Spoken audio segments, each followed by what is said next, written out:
Selamat pagi sobat, rekan-rekan dimanapun berada, mudah-mudahan sehat-sehat semua ya sobat, seger waras untuk kita semua sobat. Oke, lanjut sobat. Maaf tadi ini sobat durasi sobat, karena durasi ya kameranya durasi 25 menit. Nah ini mati sobat. Kurang lebihnya 25 menit mati. Terjeda lah. Jadi ini kita lanjut ya sobat ya. Maksudnya ini sobat, kita tambahkan juga sekalian ketika proses pemasangan sobat, proses pemasangan agar sengnya rata, tidak cembung, tidak ngendelong, tidak cekung gitu ya sobat. Nah ini ditambahkan ini sobat. Contoh menggunakan besi ya, kebetulan kami ada ya frame juga yang ukurannya sama sobat dengan frame besi yang kita akan pasang sengnya sobat. Jadi sebagai penahan di bawah supaya harapannya sengnya ketika dipasang dengan paku rivet lurus sobat, jadi rata gitu ya. Jadi kalau enggak menggunakan kardus ya sobat ya, bekas kardus ini dioptimalkan tebalnya sama dengan tebalnya frame ya sobat ya. Jangan terlalu tebal, jangan terlalu tipis. Kalau terlalu tebal takutnya sengnya cembung ke arah luar. Tapi kalau penahannya, ganjelnya, penampang di belakangnya terlalu tipis, cekung ke dalam sobat. Nah, cekung ke dalam, ngendelong ke dalam gitu ya. Ya itu sobat, jadi harus harapannya presisi benar-benar rata dengan tebalnya frame sobat ya. Ini seperti ini gitu ya sobat ya. Oke, kita lihat di arah samping ya sobat ya. Bentar sobat. Oke, lanjut ya sobat ya. Jadi ini sobat frame-nya, posisinya frame-nya, kemudian untuk sengnya ini sambungannya di pinggir sobat. Jadi awal mulanya kan kami melihat hasil sisa seng yang terdahulu, karena ada dua kan ya, depan belakang sobat. Sengnya itu ternyata kan hanya bagian 10 cm di bawah yang korosi ya sobat ya. Ini ya korosi, berkarat, terus akhirnya hancur seperti kerupuk gitu ya, karena usia terkena panas, terkena hujan ya sobat ya. Jadi itu. Nah kemudian awal mulanya kan kami rencananya dibagi dua gitu ya sobat ya. Jadi sengnya langsung nanti diambil yang terbaik, posisi masih layak pakai, itu masih separuh, kita pasang separuh, yang satunya separuh juga. Nanti paku rivetnya di frame yang bagian tengah ini sobat, yang besi bagian tulang bagian tengah ini sobat. Nah ini ya sobat, memanjang. Nah, oleh karena itu kami buatnya ini sobat di tengah itu ya. Namun berkembangnya kondisi, ternyata sengnya ini masih cukup layak, banyak bagian dari sengnya itu cukup layak sobat. Jadi akhirnya ya sudah, kita hanya kurangkan sekitar 10 cm, terus dimasukkan ke sambungannya di 15 cm.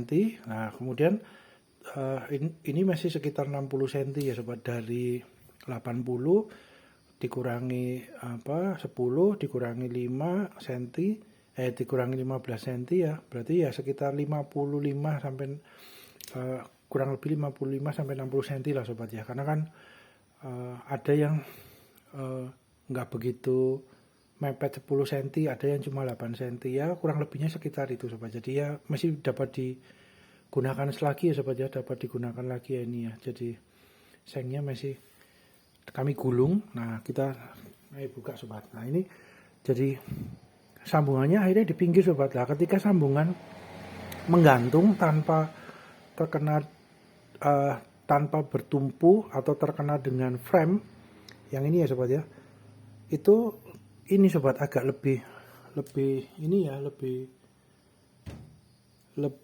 rumit dikit sobat ya untuk proses menyambungnya sobat. Nah supaya posisinya dapat lurus dan rapi gitu ya sobat ya. Tapi kalau posisi jatuhnya pas di frame itu lebih enak lagi sebenarnya sobat, lebih mudah untuk proses meratakan gitu ya sobat ya, kurang lebihnya itu sobat. Sebentar sobat, rekan-rekan.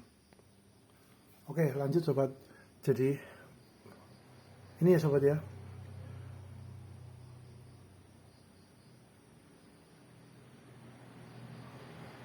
ini besi untuk penampangnya sobat ya, untuk menahan agar rata. Besinya kebetulan juga sama tebalnya dengan frame-nya gitu ya, untuk menahan ketika proses pemakuan rivetnya. Nah oleh karena itu rivetnya juga ini cukup padat gitu ya sobat, cukup dekat gitu ya, nggak terlalu lebar untuk jarak antar satu paku rivet menuju paku rivet berikutnya. Nah itu sebentar ya sobat ya, kita ini balik ya sobat. Oke lanjut ya sobat. Jadi ini sobat, seng yang dari yang sebelumnya gitu ya, masih layak pakai lah. Nah ini masih bagian pinggirnya nih sudah korosi ya sobat, namun overall masih 95%, nah 90 sampai 90% masih oke. Kelebihannya sekitar ya 55 cm ya, atau 60 kurang lebih lah sobat. Nah ini akhirnya posisinya ini sobat, kita masih gunakan.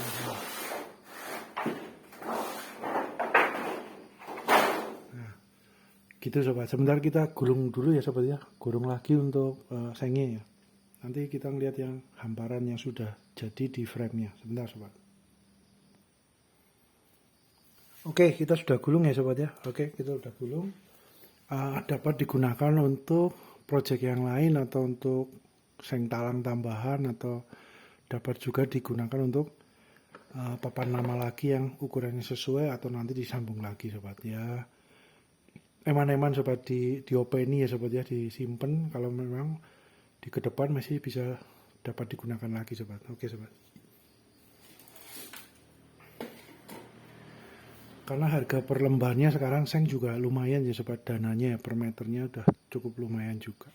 Nah ini sobat, jadi untuk untuk paku rivetnya ya sobat ya, biasanya kami intervalnya sobat, jaraknya itu sekitar 20 cm 20 cm sobat.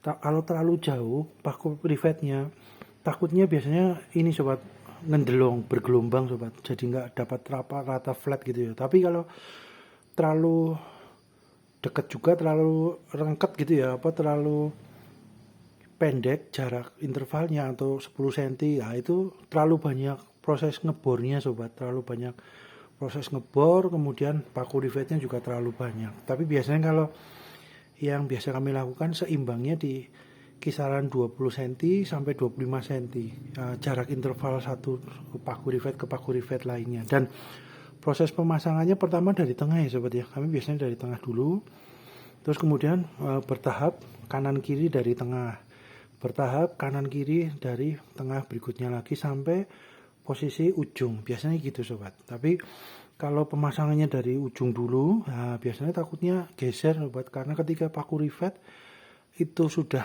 dikencangkan cetek terus geser sedikit, nah itu kita harus bongkar paku rivetnya lagi sobat, harus dengan bor lagi ya, itu memakan waktu ya sobat ya. Jadi tapi monggo juga sobat, seumpama sobat punya metode kebiasaan, kebutuhannya sobat dari pinggir udah terbiasa, udah kulino, monggo saja ya sobat ya, nggak masalah ya, oke juga nggak masalah itu. Kalau sudah kulino oke lah. Biasanya kalau lebih enak lagi proses pemasangannya ini 2 orang sobat, 2 orang ada yang bantuin, enak lagi, mudah lagi dengan ada punya klem ya sobat, klem untuk yang besi itu atau yang kayu, klem pengunci gitu ya.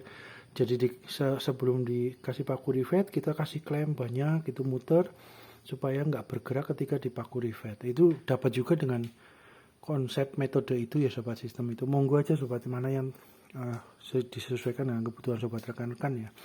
Nah terus kemudian ini sobat, dari sambungannya itu flat sobat, sambungannya flat lah. Kami gunakan konsep bikin garis dulu ya sobat, agak repot dikit nggak apa-apa sobat, tapi membuat garis dulu panjang sampai ke sana, di konsep dulu ya, proses tebalnya frame segala macam sudah oke, ada garisnya. Ini kan masih ada tersisa bekas garis spidolnya ya sobat ya. Jadi untuk penanda, untuk guideline gitu ya sobat, untuk petunjuk ya, garis ini posisi kita untuk paku rivetnya di sebelah mana, terus kemudian jadi rata gitu ya sobat ya. Harapannya itu sobat, lurus. Nah, kalau yang bagian tengah ini sobat, karena udah posisi rata, akhirnya kalau yang bagian tengah kalau memang udah rata, jaraknya intervalnya 30 cm sobat, biasanya kami di antara itu ya.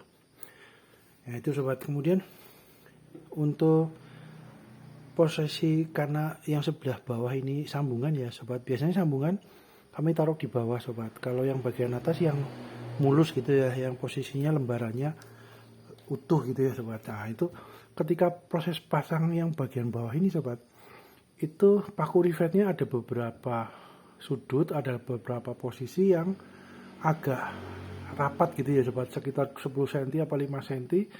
Itu disesuaikan supaya yang bergelombang itu posisinya dapat rata ya sobat ya. Jadi posisi di tempat gelombang kita tekan, kita kasih rivet lah, sebelahnya kan pasti akan bergelombang dikit lah, itu tinggal diratakan aja sobat, kasih paku rivet lagi, kasih paku rivet lagi beberapa, akhirnya relatif lurus ya sobat, relatif datar, mantap sobat, relatif rata, posisinya relatif rata, flat gitu ya sobat ya. Itu biasanya kami begitu sobat. Nah ini paku rivetnya agak rengket ya, agak jaraknya agak dekat karena untuk posisi meratakan gelembung sengnya gitu ya. Nah itu sobat, itu kemudian ini sobat di bawahnya itu ketika paku rivet ya kita kasih alas ganjel gitu ya sobat. Nah ini seperti ini sobat.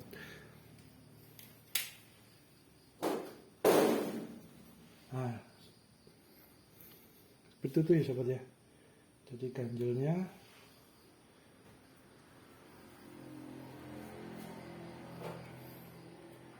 oke.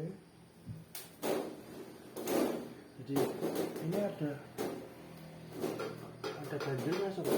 Nah, jadi ketika paku rivetnya ini dipasang lebih mudah karena ada ganjelnya, jadi harapannya flat sobat, harapannya pemasangannya flat baru di paku rivet rata gitu, dari tengah dulu terus samping rata sampai semuanya.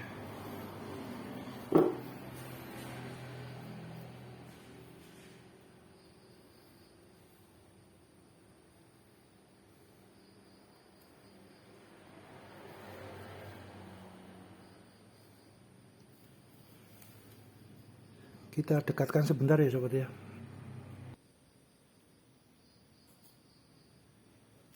Oke sobat, nah ini sobat, ini posisi sambungannya di sini sobat. Nah ini dapat flat ya sobat ya. Mantap sobat. Biasanya gampang susah sobat untuk menyambung seng agar flat, sambungannya rata, terus walaupun menggunakan paku rivetnya udah agak intervalnya agak deket itu ya, itu agak tricky sobat. Nah, gampang susah sobat untuk menyambung sengnya agar rata, apalagi sengnya ini adalah seng yang ini ya sobat, seng second gitu ya, seng yang sudah terpakai kemudian dibongkar terus dipasang lagi terus disambung. Itu biasanya kan karena pemakaian sebelumnya sudah bergelombang-gelombang juga, karena mungkin proses pemasangan atau mungkin kena panas kena dingin, akhirnya memuai gitu ya sobat ya. Ada beberapa bagian yang memuai atau bergelombang gitu ya. Nah, itu ini juga sobat agak sedikit lebih sulit juga ya sobat ya. Jadi kalau masih baru ketika disambung mungkin agak lebih mudah ya sobat, daripada yang seng posisinya second gitu ya, bekas gitu ya. Ketika sambung itu agak sulit sobat. Nah, sedikit lebih sulit ya untuk proses penyambungannya. Nah ini sobat, mantap sobat, dapat flat ya. Ya telaten sobat, telaten dan sabar ya, pelan-pelan gitu ya, ditelateni, biasanya dapat rata gitu sobat. Itu sobat.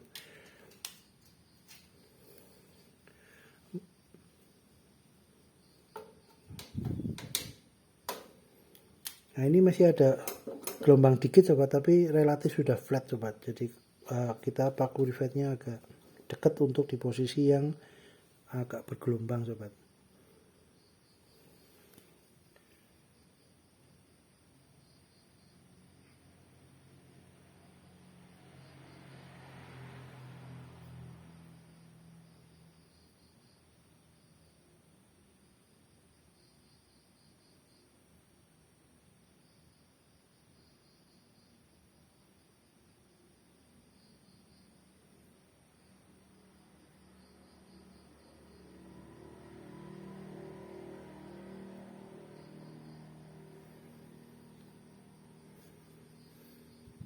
Nah itu korosinya sobat, ada berkarat sedikit ya di posisi itu, tapi nggak apa-apa. Nanti kita gunakan cat ataupun gunakan pelapis anti bocor ya sobat ya, yang biasa untuk di genteng maupun di seng talang di atas atap kita gunakan. Ini harapannya dapat ya sobat ya, dapat optimal lah, maksimal. Begitu sobat, mudah-mudahan bermanfaat ya sobat. Terima kasih.